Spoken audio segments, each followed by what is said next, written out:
Good morning, everybody. I'm Sue Rohrback, and I'm the chair of the Cape Women's Coalition. We're so glad you could join us this morning. Just a little bit about the Cape Women's Coalition. We're a Cape Cod organization. Our goal is to encourage more women to be active in public life, and civic life too, whether it be running for office, serving on a town board, going to town meeting, taking action on an issue that's important to you, or just knowing what's going on in your town and talking to other people about it. We have our annual International Women's Day breakfast every March. And pre-pandemic, we had a roundtable breakfast every month. Since the pandemic, we've been having one of these virtual roundtables about every 6 weeks. So we're glad you're here. Now I'd like to introduce our moderator for this morning. Her name is Kim Concra. She's a licensed nutritionist, and she's the nutrition and food safety specialist with Barnstable County's Cape Cod Cooperative Extension. And she's also the co-chair of the Cape Cod Hunger Network. Her prior work was with the Outer Cape WIC program and with Cape Cod Children's Place as part of their family support team. We're so pleased to have somebody with such a broad and deep knowledge of the issues surrounding food insecurity moderating our session today. You're on, Jim. Thank you very much. Thank you to the Cape Women's Coalition for hosting this meeting and for asking me to moderate on such an important topic. Today, our discussion is on food insecurity with a focus on food access. According to the USDA, hunger is a personal physical sensation of discomfort, and food insecurity is a lack of consistent access to enough food for an active, healthy lifestyle. While I was in undergrad nutrition, I learned of food assistance programs, but mostly thought of them for inner city poor. Years later, I was unable to work. I was on bed rest with twins, and shortly thereafter had 3 children under the age of 2 years old, and I was unable to work. So my definition of food insecurity was more in line with that of Feeding America's. It was food insecurity is a lack of available financial resources for food at the household level. It was a very helpful VNA nurse that pointed me to the assistance that I needed at that time. So out of today's talks, we have 3 goals: to prepare this community to help others, as food access we know is not equitable in our community, to better familiarize with food resources in your town and in your region, and to rise to the challenge of empowering yourselves, your neighbors, and families to accept help when it is needed. And in doing so, act as a bridge among these food access points and to the people who need it.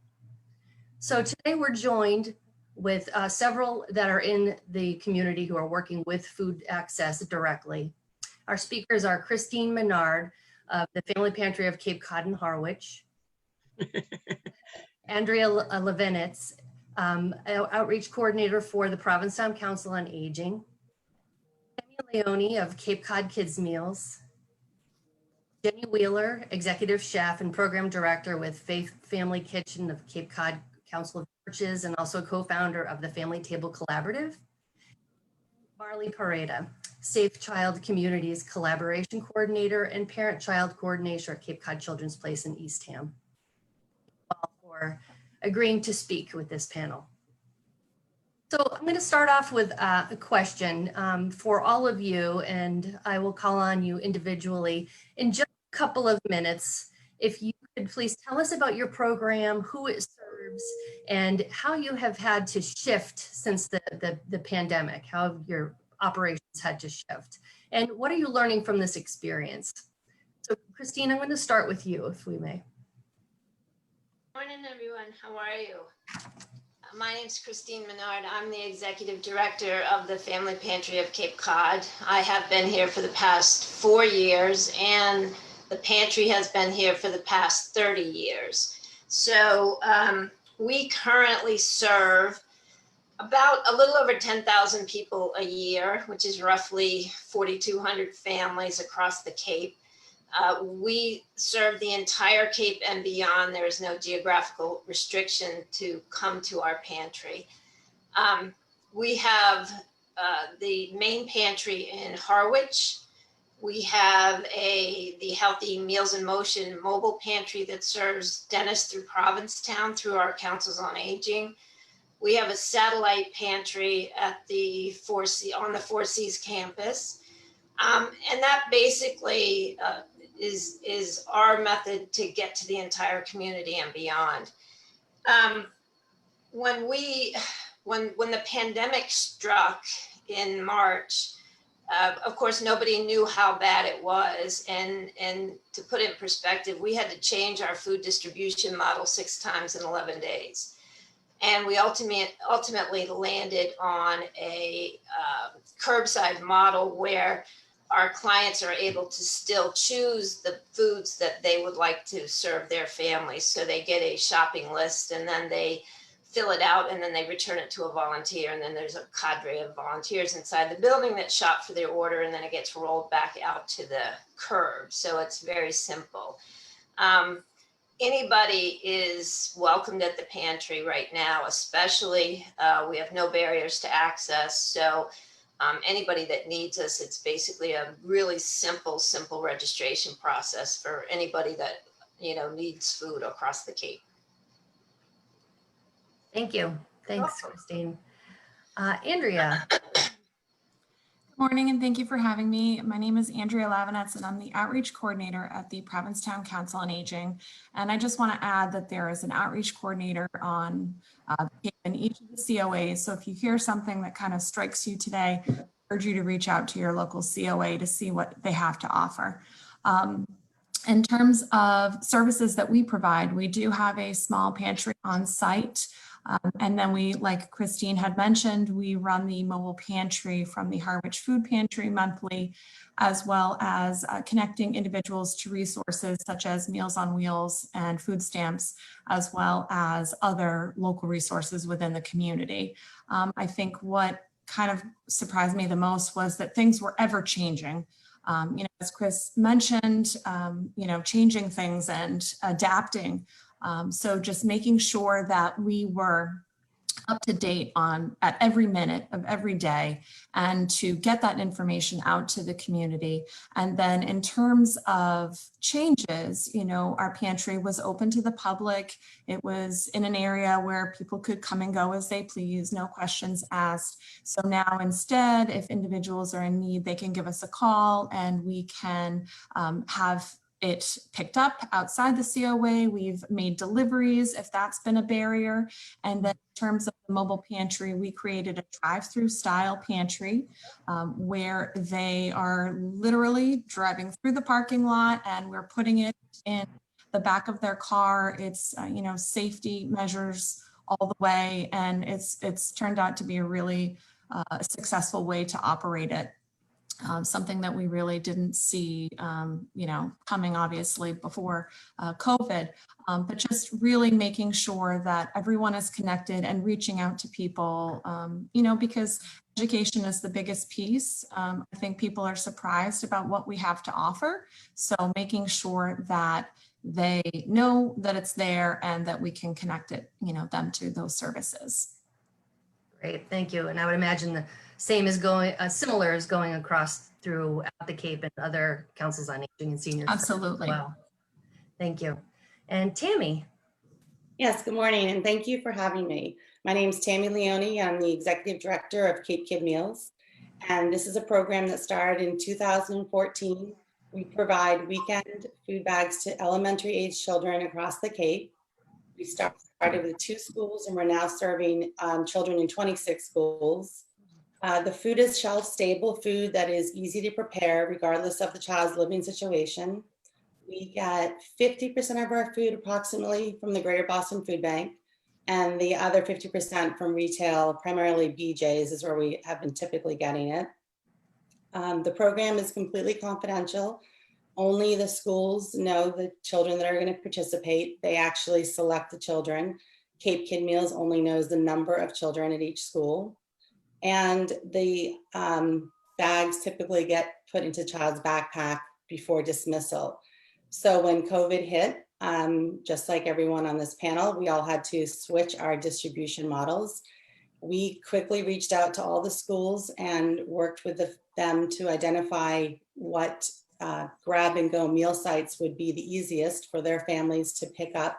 So families that went and picked up the school's grab and go meals were also able to then take their Cape Kid meal bag home from that site as well.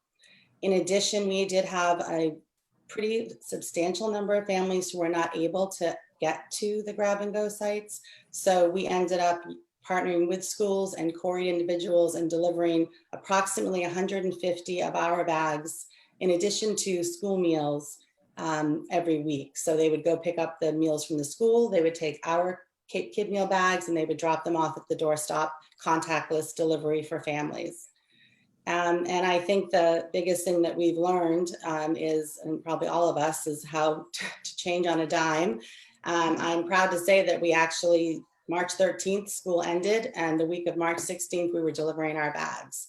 So we have an amazing amount of dedicated volunteers that jump through hoops to help us get this going. Excellent. Thank you. Thank you. Yeah, actually, Marley, I'm going to go to you next here. I'm going to have you unmute yourself if you would. Yes. Good morning, everybody. Thank you so much for having me this time. Marley Pareda from Cape Cod Children's Place. Our agency provides an intense concrete service plan, and we start immediately when the health crisis hit. The agency promotes an intense collaboration and work with other agencies and organizations. We brought families, not only referrals, we provide one-on-one assistance during the applying process. We provide stop shop, gift cards to families, pantry, diapers, and much more. But I would love to focus my role in this discussion as a bilingual social worker who raises women and families that speak other language than English, and try to describe the struggle they were facing at this critical time. As for other communities in the Cape, the Spanish and Portuguese populations and other small groups, the impact was tremendous for them, as well. The most of them lost jobs and not income in place and with children to feed. So it's been and still is a critical situation. So I decided to do my own research, to these families that I recall I worked in the past. People that usually get struggled to access information in general for food and for other service due to the barrier language. So I contacted directly each of them and found their situation. And I found many of them, these former clients, totally isolated, a few of them with not even access to internet or to get information of the resources in the community, for the food resources, for food meals in the community. And when internet was available, well, there wasn't chance to access, neither due to the language barriers. I realized that the only way that in many cases we can do was provided the one-on-one referrals for food. I helped them to apply for some service. I provide information that we got in our community and showing the respect and confidentiality they deserve. And then certainly I realized that there is something that we have to do as a community. We need to do something else to open the communications ways to get these members, in an effective way. Thank you. And I know, Marley, you've been great. I sent you a couple of things, hoping that you would be able to translate them for some of the families you work with. So thank you for doing that. Appreciate it. Okay, Jeni. Good morning. Thank you for having me today. My name is Jeni Wheeler. I am the Executive Chef and Program Director of Faith Family Kitchen, which is a ministry of the Cape Cod Council of Churches. I also am a co-founder and co-director of the Cape Cod Family Table Collaborative. To give you a little background on the programs, the Faith Family Kitchen has been in existence about 7 years. I've been here 2.5. We feed families and seniors in need, and we also feed the homeless population in the Hyannis area. We're one of very few programs that serve hot meals every Monday, Wednesday, and Friday. We've had to shift with the pandemic to 6 to 7 p.m. We had to shift to a complete takeout model like everybody else, which has brought about, several different challenges. Like several people have said, we've had to pivot many, many times in a very short period of time. It makes my background in social entrepreneurship particularly key in running these programs. But forming the Family Table Collaborative was actually a response to COVID. And what we uncovered with that is the Family Table Collaborative was designed as simply a response to COVID. And what was uncovered in doing so is a much, much, much more substantial need across Cape Cod. So we deliver meals 2 times a week. We do it via refrigerated truck, and it's designed for people families and seniors who do have someplace to take it home and reheat it. We serve approximately 400 to 500 portions of food at FFK each week, and we serve approximately 1,500 portions of food through the collaborative every week. Every Friday, the collaborative is at Hyannis Youth Center. Every Tuesday, we move it through the community. And one of the biggest things that we found is, I named it the collaborative for a reason. We feel that collaboration is particularly key in this time. I mean, it's always a good idea, but now it's really necessary, beyond necessary. And so what we found was we really have a distribution issue. We have an access issue. And so we collaborate. Sandwich is a perfect example for us. We collaborate with the Council on Aging. We partner with the Senior Center. We partner with public schools. So when we bring the collaborative to Sandwich, about 100 meals go off the back of the truck before we even start serving the public, because these organizations know who and where the need is. So for people, even if we can get to Sandwich, people still can't get to us. We can still get to them via partnerships with the agencies that already know and are on the ground. So. Great. Thank you. And just in case the audience doesn't know, I think you said FFA, that's Faith Family Assembly, right? Faith Family Kitchen is FFK. FFK, okay. You said the acronym and I just wanted to go back to that, make sure everybody knew what that was. Yes, Faith Family Kitchen is a Council of Churches ministry. Great, thank you. Thank you very much. We know that we could probably have you all talk for probably another half hour individually on your program. So we'll make sure that people know how to reach you also. So for this next question, in an attempt to cover the diverse demographics that we have in Barnstable County, I'd like to hear from you concerning particular groups. So we're going to kind of keep this kind of an open kind of a question, kind of we'll say Oprah style, where it'll be a conversation amongst us.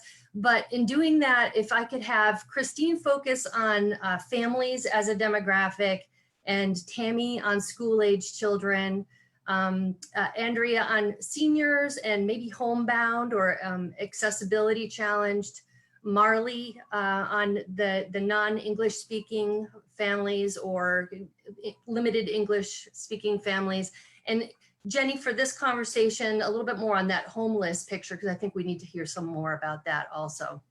Andrea, do you want to kick us off with the conversation? Sure. So I, working with seniors, sometimes it's a generational thing where individuals are not wanting to ask for help.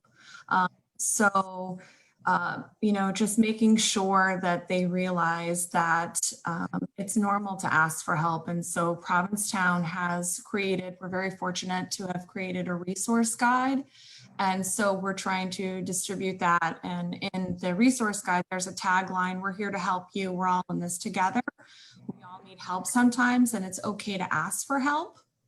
And so just to make sure that we're reaching everyone and to give these resources. And I'm often trying to educate people that you use them as building blocks. So you have your income, you may have SNAP, you have the pantry, you may have an additional pantry, and you may have Meals on Wheels. That's, it's completely normal to be accessing these services, and they're here to help. My biggest thing is to, make sure that no one's going without. I don't want you to buy your prescription versus not being able to purchase your food. That's Right. here for. That's my job. I love to help. I love to fix problems. And so, just really making sure that we are filling the need. And again, and just in terms of seniors, the accessibility challenges, so in the beginning, if someone was on Meals on Wheels, making sure that maybe they were getting Meals on Wheels 5 times a week, before they may have only gotten it twice. Well, let's increase that service so that if you can't get to the store, or if you don't have someone to get to the store, you have Meals on Wheels every day. And just trying to kind of think outside the box and just, get as much as possible. And when you don't need it again, it's completely, perfect to drop that service and then maybe get it again when you need it later on at a later date. Great. So what we're really talking about here is trying to minimize this stigma. How do we get people who may not have ever needed food assistance to feel a little bit more comfortable? What can we do about that? Anyone else want to chime in on the stigma piece? I would love to say that besides the stigma, speak about the immigrant community's barriers. The other fact that they face, besides the barrier language, it's the huge concern for these families, the fears, the feeling to disclosing their information. Easily they don't trust, and on the system, they trust on public schools certainly because schools, they make a great job during this pandemic time, taking care of the children and their households members, calling them, provided this type of one-on-one, but giving them, the chance to move forward, and disclose information to other programs, they would think twice. That's a little bit tricky there, I would imagine. Yes. Yeah, very sensitive topic for this aid. So it's good that we have people like you to kind of help bridge those gaps. Just to do Can I chime in, Kim? Yeah, absolutely. I think stigma is probably the #1 issue we face, because part of what we're seeing is, regularly when I talk about this, I tell people, look around the room. I can pretty much guarantee you somebody that deals with food security issues, even if you don't know it. And I just want to take 1 second and focus on, I have a real issue with saying food insecurity. I don't ever call it that. And the reason is exactly what we're talking about, which is stigma. So first of all, I refer to it as food security. We're dealing with issues with people with, people are dealing with food security issues. We don't need to call anybody insecure. That only doubles down on the stigma. Yeah. So first, we're going to start there. And then the second thing I think for me is what we've realized with this stigma is people, like Andrea said, people really, it's hard for people to ask for help a lot of times. It doesn't come naturally to them, particularly if they're very proud, they've never needed assistance before, this is new, they don't even know the questions to ask, it's very uncomfortable. And so part of what I've done to dial that down is, anybody that's heard me speak before will say, love is always our secret ingredient. If you need a little extra love, come find us. I don't tend to get into a lot of like the very clinical piece for people because that stigma is so significant. We have to get people past the stigma in order to then actually penetrate to be able to provide the food security they desperately need. Right. And the other piece for me with food security is one thing, but not all food is created equal. So there's really a need to focus on nutritional security. Right. Yeah, I agree. Thank you. I would agree with that, just in terms of malnutrition and keeping, especially my population out of, healthcare and trying to make sure that they're the healthiest as possible. So let me jump in on that, I think. Sure. Sorry, Tammy. I was just going to talk quickly about the school. So we do serve elementary age children. I think that gives us a benefit in the sense that the stigma piece, for the most part, isn't there as much. The children that get our bags actually feel very special because they're getting something that some of their schoolmates aren't getting. The schools do an amazing job to keep it as confidential as they can, but we have so many stories of children who unzip their backpack and pull it out in the hallway, and then the kid next to them is like, well, I didn't get one.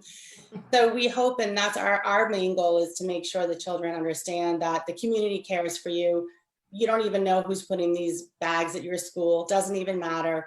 You're getting help because you're important. And that's our main goal. So we're fortunate in that, but I will say that some of the families that we've heard, there are plenty of them who will not sign up because of two reasons. One, the stigma. We don't need the help. Our child is fine, we're fine. And it seems harder for them to take that help. And also we have families who are scared to sign up for anything, including the free and reduced programs at their schools, because they don't want their name out in a sort of a system, you know, and what does that mean? And are they going to be looking more into our family situation? So that is something I think as a group across the Cape, we deal with no matter what program. And, you know, the barriers have definitely come down because of COVID. And I think that there's an opportunity there to really try to work to get the word out that you can receive these things and get help. And to Jeni's point, it's not a bad thing. It's amazing because we're a community that cares. And also you can receive this and not feel and not have anything where you have to sign up for it. Great. I agree. Thank you. Christine, we're going to finish up with Christine, and then we have one more question we want to get to before we're going to be able to open it up for Andy with some questions. So, you know, about a third of our clients are families. And the thing that everybody's talking about is that in our world, in our community, just about everything, people find out about pantries and different programs by word of mouth. And right now, there's people joining this community that never thought in a million years that they would ever need help. And so it's been really difficult getting the word out to those folks that we even exist, despite the fact that we've been here for 30 years. The other thing that's interesting, and you know, in the old days, a pantry was all about what I call belly fillers, which was high fat, high carb, high sugar. We take a great deal of pride in the fact that almost 35% of all the foods that we distribute is fresh produce. We have a garden that produces almost 6,000 pounds of produce, you know, all summer long. And the families that do find us are amazed at what they get. They don't get to come into the pantry anymore because we took great pride in the fact that it is bright, it is not dingy, it is, you know, it's very welcoming.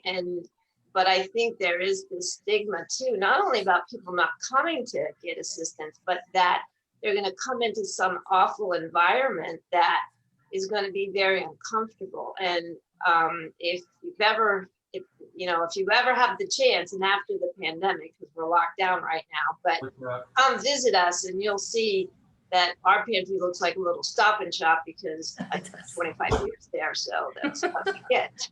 And it does. But it's, you know, all of us have these great organizations, and the hardest thing we're having right now is getting the word out to everybody. And Jeni, you said what I always say is, look to your left, look to your right, because there is somebody right next to you that needs us. And you just got to talk about us. Yeah.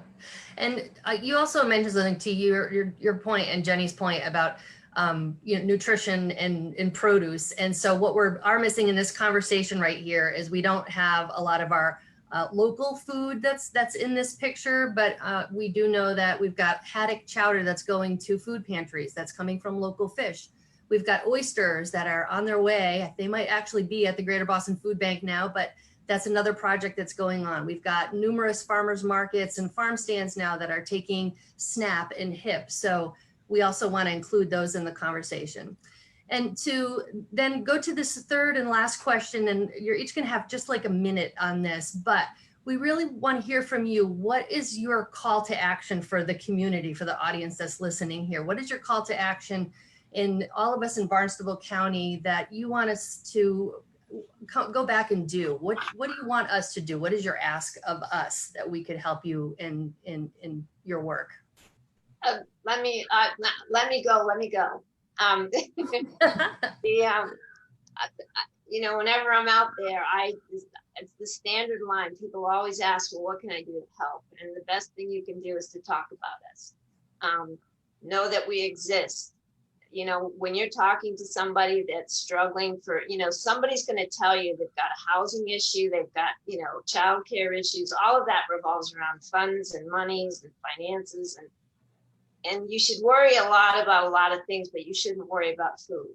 And with the family pantry on the Cape, there should be nobody that goes hungry. And that is one thing I can assure you, that we have the capacity.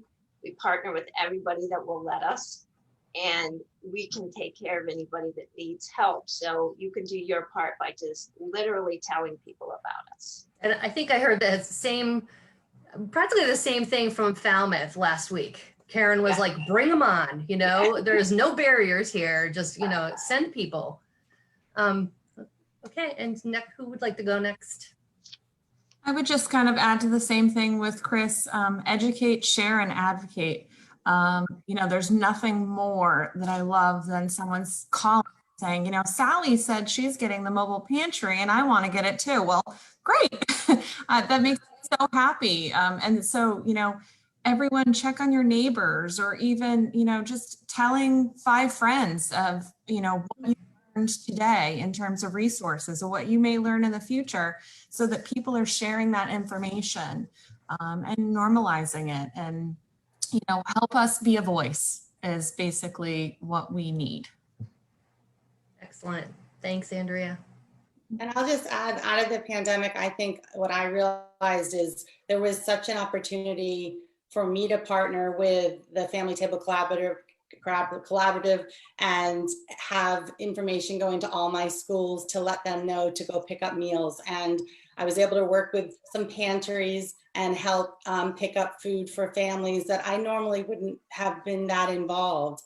And because the barriers are down and because we're able to work so much together, I mean, it really opened up something that needs more work, in my opinion, in terms of getting information out and making lots of access to people and making sure that we're communicating what's available. But I think it also really put us all in a situation where we were leaning on each other in our all organizations to help. Okay, you can go here and get groceries, you can go here and get a hot meal, you can have your child pick up a bag, you can go to here to the center and get the food. We had all this going on.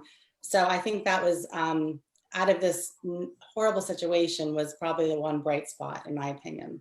And I know Jenny's going to want to add on to that collaboration piece, but I do want to say, even working with the Cape Cod Hunger Network, we don't know of all these little pantries that are around. There are a lot of, you know, smaller things going on that we don't even know about. So to collaboration, I think the Barnstable County has just hired a food access coordinator, Andrea Marcelli, who just joined us yesterday. And so part of her job will be trying to figure out where are the gaps and how can we better collaborate and you know, use some of the existing resources that we have.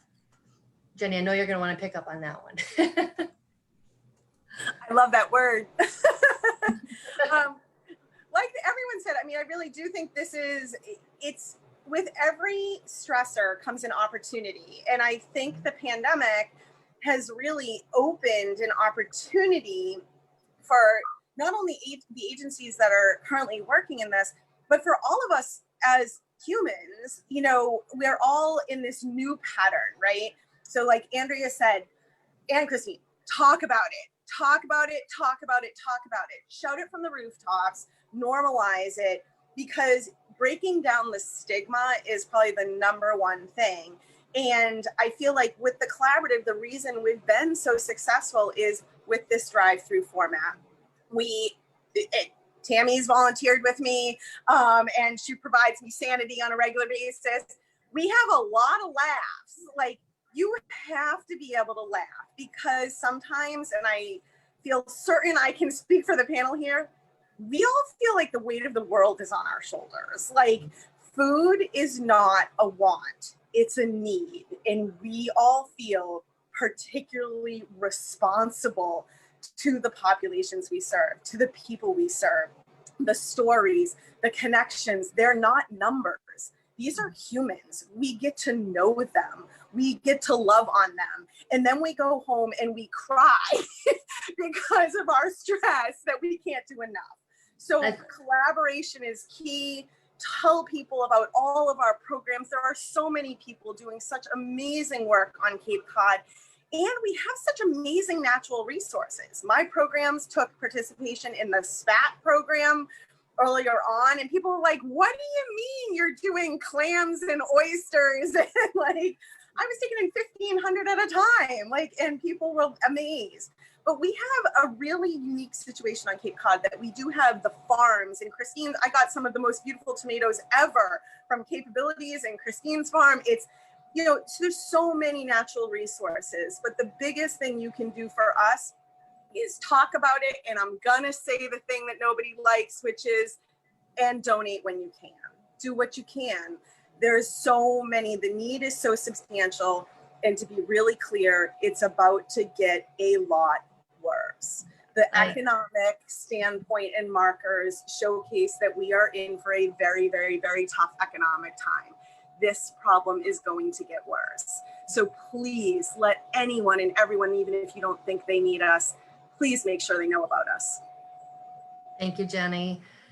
Marley, I know Jeni just spoke of a few things that really resonated with you. Listen to what Jane said, and I will just still the most important thing, talk about it, Jane. It's just, that's what the summary of everything, you know, talk about it, you know. I think it's so important. Keep in mind that ongoing discussions are necessary to help the people to talk about it, you know. We need to expand the possibilities to increase effective communications, you know, for these Spanish and Portuguese communities about accessing food resources and other services in the community. I would say thinking and collaboration works among social service agencies to increase access, you know, of information in language, translating, increase the translation work, you know, I don't know, promote the collaboration work among or agencies that, you know, might have staff in other languages, you know, and networks. I was thinking and probably, you know, create a kind of network where information in other language could be offered in social media or any social media resource available, you know, for this community. Thank you. Yeah, we really do have a lot of work to do with translation for sure. And thank you for your help with that. And I know when I worked for WIC, you know, we had, I forget how many languages, if Valerie's on it, she could tell us how many languages the materials were translated into. But I, like you, I would always hear people say, give it to someone else, I'm okay. Or just give me the food for my child, I'm okay. But we know that it's expensive to live on the Cape. We know housing's expensive. We know that, you know, insurances are expensive. We all have to have cell phones now, you know, that all of those things are just very expensive. Use the cash for your bills, and when you need the help, access the help. Any last thoughts any of you have that you want to share with this community before we go into a few questions that have been posted in the chat? Maybe just one, if I could. The just from an overall perspective, you know, the last 6 or 7 months have been certainly challenging, and we've been figuring it out as we go along. And for the most part, the community has been amazing as far as, frankly, that, you know, nobody, like I say, nobody likes to talk about it, but cash is king. And the communities have been really wonderful in supporting us. But the next 12 to 18 months are really going to be where you see the rubber hit the road.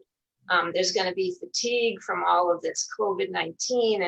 And, you know, then when we do finally come out of it, you know, the world will return to whatever that looks like. And you can't forget about the people that are going to be left in the wake of this catastrophe. So, you know, it's not just about today.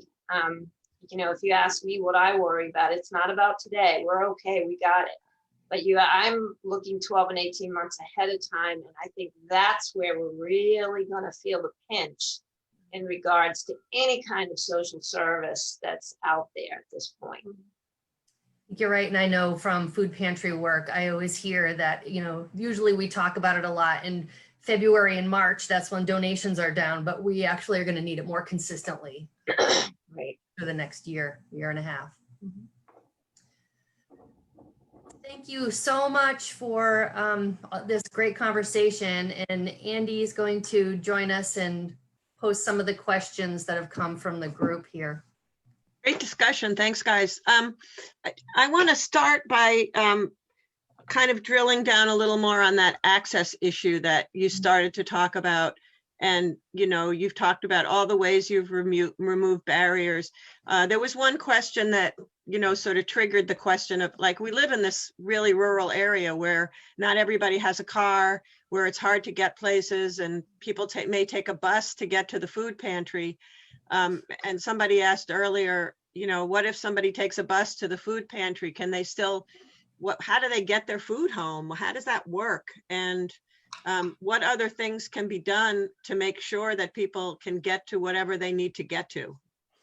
So let me take the bus question as far as the pantry goes. So we reached out to CCT and basically asked them, because pre-pandemic, what would happen is they would, the B buses or all the buses would come by during open hours, but what they would do is they would drop clients off. Clients might have to wait 2 hours for the bus to swing back by and then pick them up again. Well, since we're curbside right now, there's no place for them to wait, especially if it gets cold outside. You can't, you know, we didn't want anybody congregating outside. So what we did is we asked if, when the bus actually rolls in, we get on the bus, we hand out the shopping list to the folks that are on the bus. The bus pulls around back, the clients stay on the bus. We take the list inside, we do it right away, we turn right back around and we put the food back on the bus with the clients. So the bus folks were kind enough to say they will wait for that. We just said, all right, we'll make sure that we put them to the head of the line as soon as you drive up. And that seems to have worked really, really well. And I'm hoping actually that after the pandemic that they will continue to do that. But they have been incredibly responsive in trying to make the access from a transportation, because, you know, the biggest problem we have across the Cape is, you know, I could feed everybody on the Cape, but the problem is they can't get to us. So by the bus companies allowing the buses to wait, it really has made a big difference. And, you know, we can have, 10, 12 people on a bus and we can turn that thing around in about 30 minutes. Wow. So, that's been a big plus during the pandemic. Mm-hmm. Do others of you have transportation issues that you've solved? I mean, that's a great collaboration story, public-private, but any other responses to that before I go to my next question? No, we created deliveries, whereas before we weren't doing deliveries necessarily to everyone, just based on need. It's been great too. Chris has been great in terms of the mobile pantry. If someone can identify a proxy to pick up their groceries, that's certainly acceptable as well. So that kind of fills that need as well. And thankfully for Provincetown, we're only 3 miles long. So we've got Cape Cod RTA, we've got other local agencies that provide transportation as well. So we're really trying to work together to, open that access up. Mm-hmm. The only thing I would say with access also is, we encourage everyone to be a good friend, be a good neighbor, be a good family member.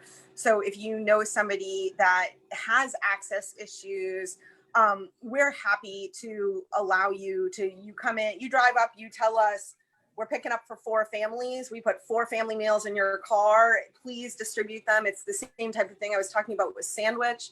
We really want to partner with organizations that already have boots on the ground that, if we get to Sandwich, then they can actually take it to people that can't access us even in Sandwich. And I think, again, that's really talking to people, getting to the root of like, hey, this is a conversation, because there are, like Christine said, she can feed everyone on Cape Cod. Food is not the problem. This is not a food problem. This is an access issue. It's a distribution issue. It's a business conversation at the end of the day, requiring a lot of strong relationships. Food isn't our issue. We have plenty of food. The Greater Boston Food Bank considers Cape Cod the gold standard. Our issues aren't food. It isn't food. It's access, distribution, and beating the stigma. So making sure people know about us, but it's not about food necessarily. And we have a lot of natural resources on Cape Cod that most areas do not. So we're very lucky in a lot of ways. That's great. And there have been a couple of comments in the chat, in case you haven't seen them, from Cord, and others talking about ways that, so Cord is bringing their mobile pantry all over the Cape, and they're happy to collaborate and bring food to folks. And Emily from Duffy just mentioned that the Cord mobile food pantry comes to their clinic every other Friday, so people can, you know, coordinate and get food. So there's all kinds of great collaborations going on around that access issue. We talked about another access issue, which Marley, I think, surfaced really well, which is both not just the translation, but the fear. And I want to come back to that, although it's not, that I think hasn't been really addressed, that there are folks who are fearful, you know, that ICE is going to come after them, or that they're just not going to surface themselves.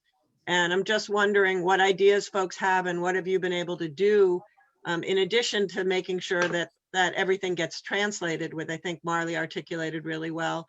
What can we do about this real fear that is, you know, it's not imagined, it's real, and that it keeps people, I mean, besides Jeni's comment of get other people to pick up the food for you, any other successful strategies people have used? Sorry, Marley, go ahead. You can go first. I mean, yes. So we also have what we call a pallet program. So for groups and organizations across the Cape, if they, let's say your folks can't get anywhere other than their common room of maybe of a low income housing, we do it with a bunch of different COAs. And what we have set up a mixed pallet with all different kinds of non-perishable foods. And when you call us, we set up that pallet, and then every Friday we deliver them out. And the Cape Cod Express actually is doing that for free. And there's a guy that you call, and then he knows that he's got to come pick it up before noon on Friday, and then he delivers the pallets to wherever common areas that might work for you. So we do it with COAs, we do it with churches, we do it with low income housing. So, you know, that's something that people would like to have some food on hand because maybe somebody just can't get to one of us. You know, we're trying to take the food to them if they can't come to us, if you will. So, you know, that's another option that we can do. And Family Service Center does a bunch of different stuff as well. So you just call us and ask us. There's probably something that we could do for you. Great. Marley, did you want to comment on that before I go on to the next question? Yes, I would love to just to give a quick, you know, reflection on it. That just talking about the basic, to provide probably a training, you know, keep that in mind, that importance of trainings to our staff, how to approach to this sensitive topic to families, you know, and it's difficult sometimes for English speakers, I would say in a very respectful way, you know, to speak to a person, to a family, to a parent from a different, you know, ethnicity, that their information is safe, is fine. I think if we increase I would say, you know, if we promote an effective way to discuss or approach these conversations to family, will facilitate everything. Many agencies might have the opportunity to have a bilingual staff, which is great. We know we have a bilingual staff in Independence House and Weekend and Cape Cod Children's Place and Head Start. But I was thinking probably in a collaboration work, you know, among social workers, among social service directors, you know, find ways to how we can make this work, you know, in every organizations to provide this one-on-one discussions with families and make sure they are feeling comfortable and just do the next step. You know, I will register it for this service. I think it's just fine for me and for my kids. We will be safe at the end. Great. Anybody else want to comment on this? And then I have another question that I want to come back to. Okay, so a few folks have asked this question, which I've heard so much, which is, okay, since the pandemic, I used to donate canned goods, I used to donate paper goods, and now can I do that? Do you want money? Can I donate things? Can I donate gift cards? So talk to us about where where people can donate canned goods, maybe paper products, and what's the difference between those kind of donations and the donation of funds? And I'm sure you all have an opinion about that, so I'll kind of let you have at it. I jump in really quickly. So I just want people to understand, and we all deal with this issue. The Greater Boston Food Bank is the lifeline for food to Cape Cod and for most of Massachusetts. They're an extraordinary organization. What a dollar can do for us versus you going out and spending it and donating something to us is dramatically different. And I want people to like hear this so that they really understand. For the collaborative many months back, I brought in 1,000 pounds of pork loin for $0 because the Greater Boston Food Bank had an overabundance of it. This was beautiful pork, 1,000 pounds. It didn't cost me anything. It's because I shop cost first through the Greater Boston Food Bank.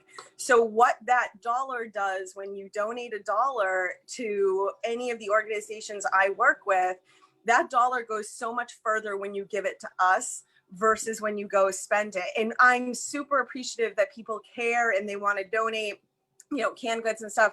But right this second, we can't accept almost anything because I know almost all of us have protocols about anything that comes in gets wiped down, wiped off. We have all these COVID protocols. So unfortunately, we're significantly limited in what we can take in, but $1 donation goes a lot further when you make it than if you try and buy something. And I just want people to understand that. And it's really important. And most of our money right this second, and I know that I deal with prepared food, which is different. Packaging is my number one most significant new cost and the most significant cost in general. There are months that my packaging costs outweigh the cost of food I actually purchase because it's that expensive for me to do complete takeouts. So just be aware, and that's in partnership with amazing organizations doing a lot of stuff for free for us. We had Ring Brothers picking up our orders from the Harwich Crossdock. Guaranteed Fresh donates their trucks for the collaborative. We've had amazing agencies donating a lot of stuff, but that's the difference of whether you give us $1 versus donate $1. It goes a lot further when we can use it. And I'll just jump right in. The same for Cape Kid Meals. 50% of our food comes from the food bank.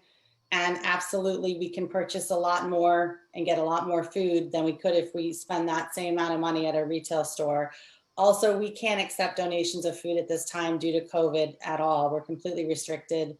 And for our program specifically, we like to have the same items in all the bags. We have a lot of siblings and we have children at different schools.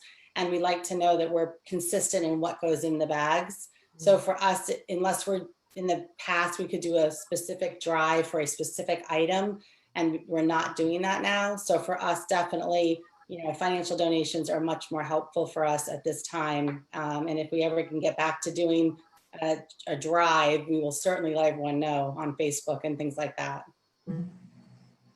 I can speak to the Provincetown COA. You know, our pantry, thanks to Chris, we've gotten a pallet or two.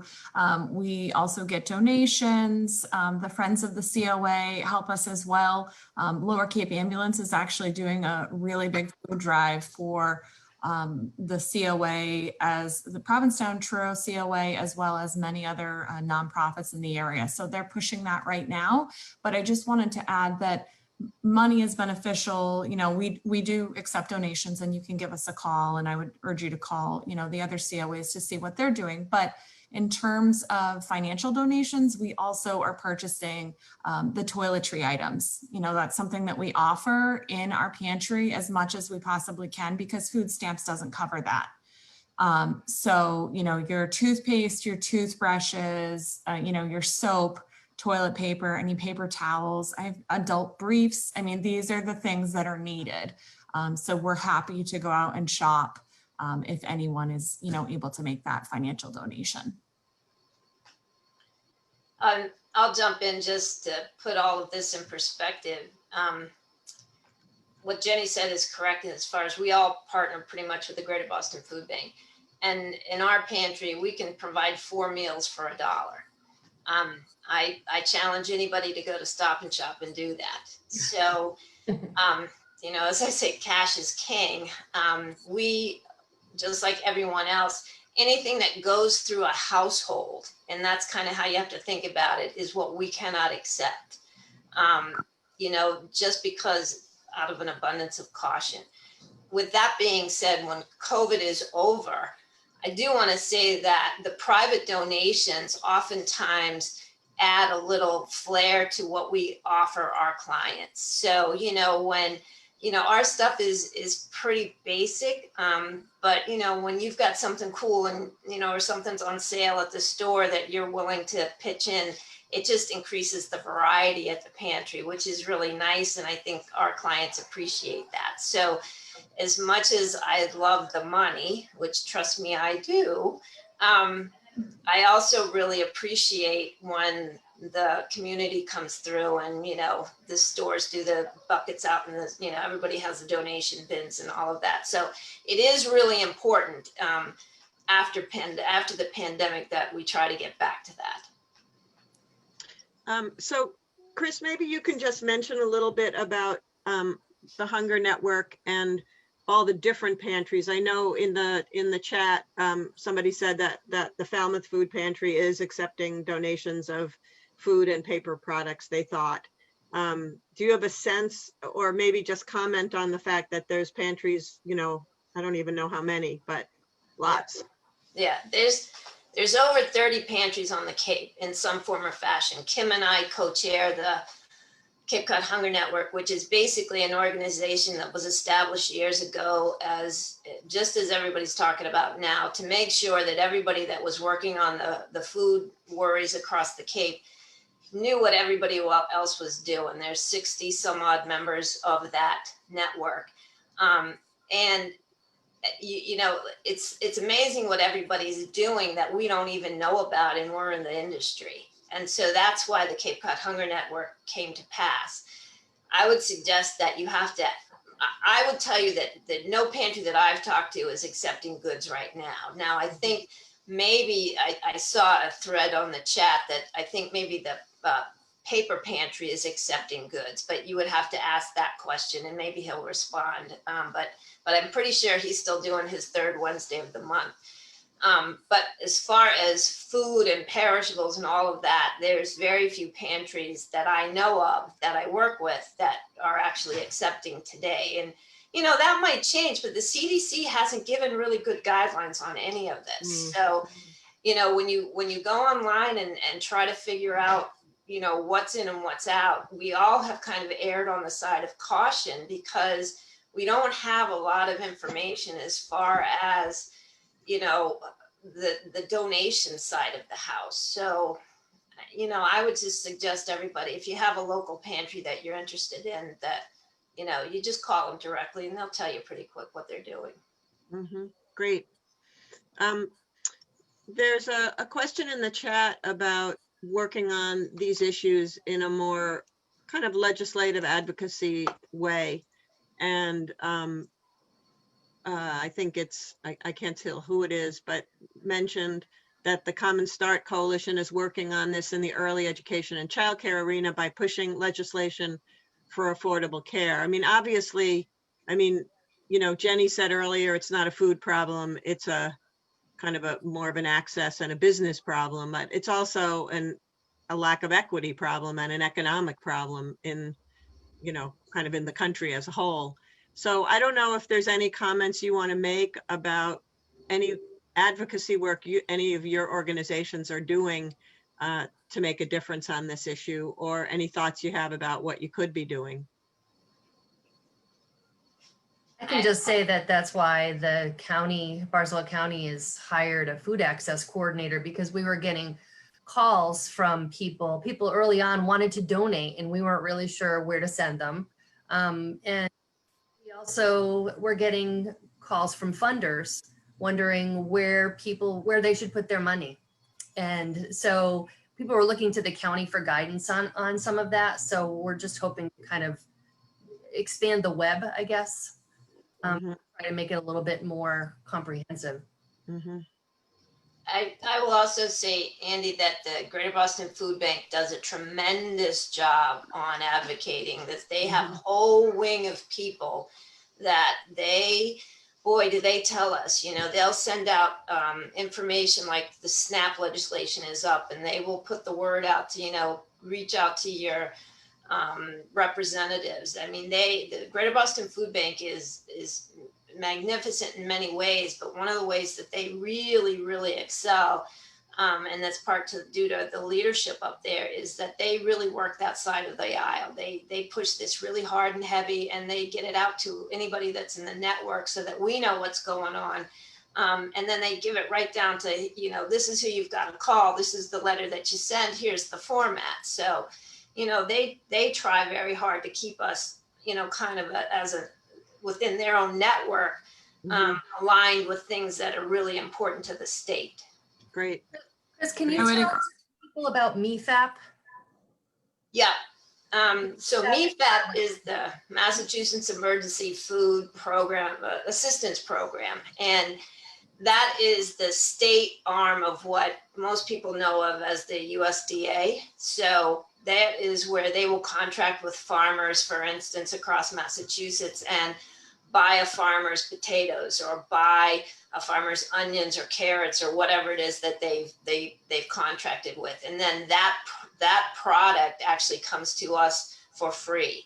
So I don't think I've ever paid for a potato, onion, or carrot or cabbage.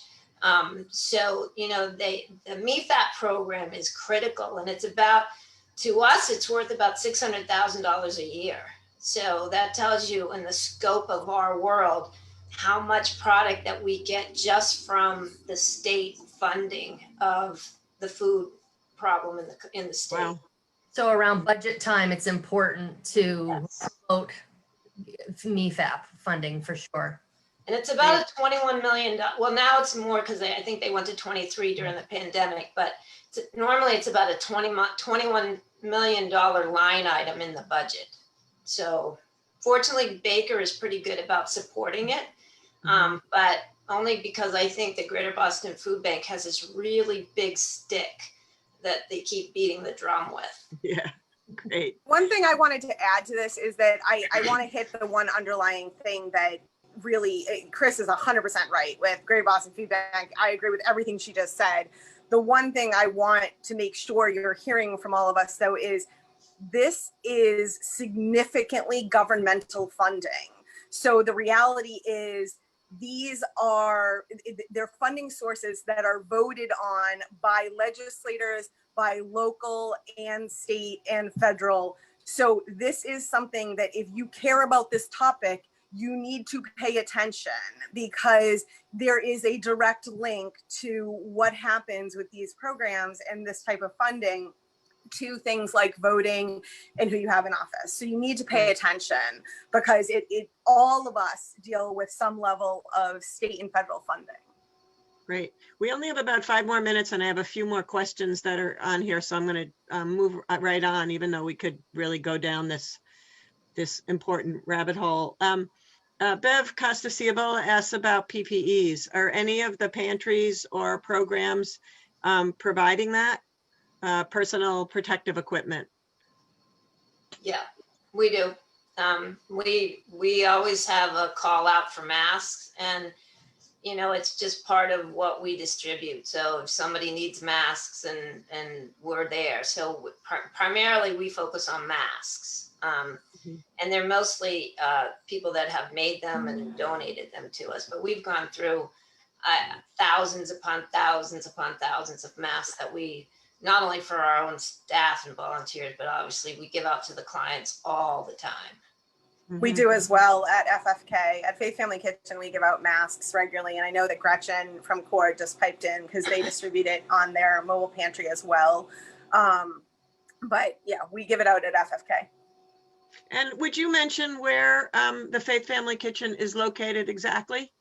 Faith Family Kitchen is at 154 Bierce's Way in Hyannis, and we serve seniors and families at the front of the building at 154 Bierce's Way, and then we serve adults at the back of the building, which the access is on Bacon Road.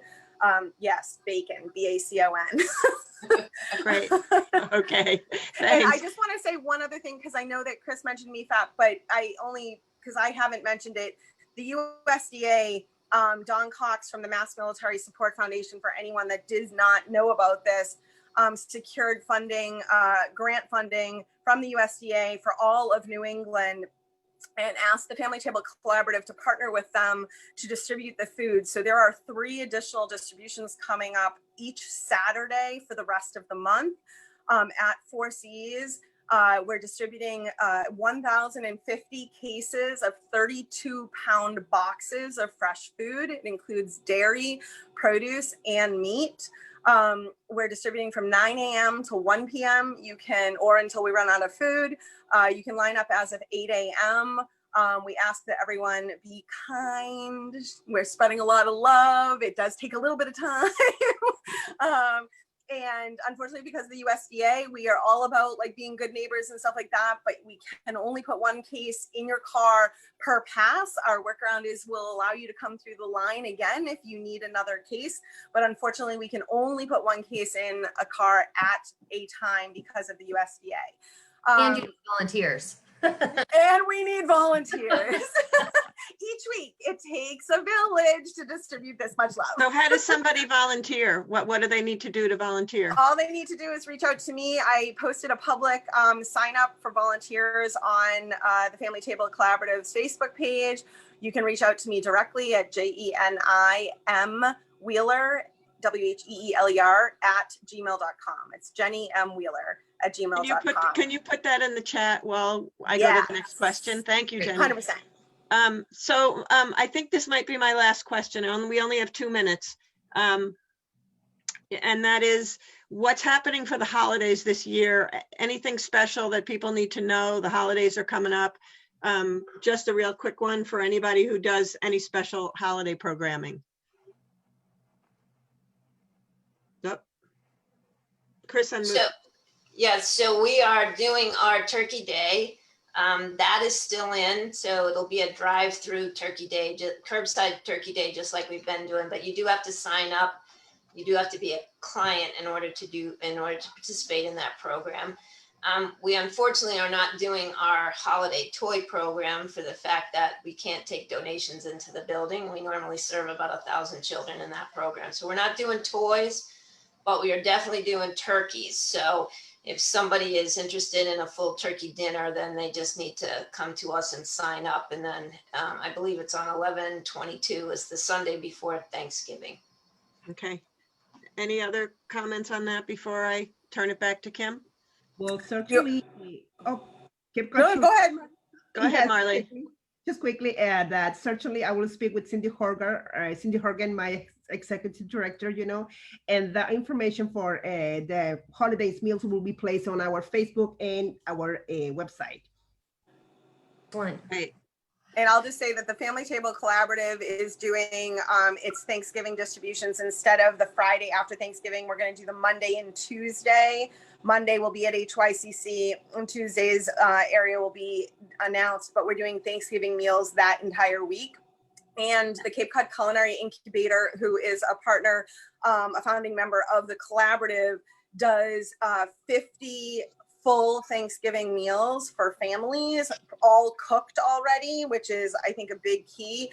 You have to sign up through HYCC, and we're now doing 50 this year in Hyannis, and I believe we're doing 20 families in Yarmouth. But again, these are completely cooked meals. You have to sign up in advance. Okay, and that's the Hyannis Community Center, HYCC, Correct. yes? Okay. Yes. Kim, I'm going back to you, and thank you all for this, all your great comments and your amazing work. Yes, not much more to add other than I know that Cape Women's Coalition is going to have some additional resources coming up for you. And this is an important conversation. I don't have my email in the chat here, but I'm at Cape Cod Cooperative Extension nutrition program. You feel free to reach out to me if you have any questions. And I'm sure that this group that you've been listening to would also welcome conversation and your involvement. And thank you to all of the speakers. I really appreciate working with all of you. And thank Welcome. you.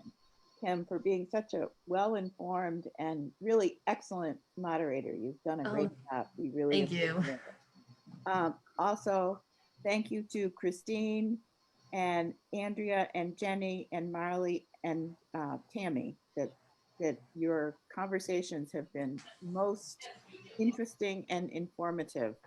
And I know that we and everybody who's been watching and listening really appreciates you taking the time to do this. I also want to thank Maggie French and Courtney Butler for their technical work on this, putting this all together and running the Zoom and the Facebook stream today.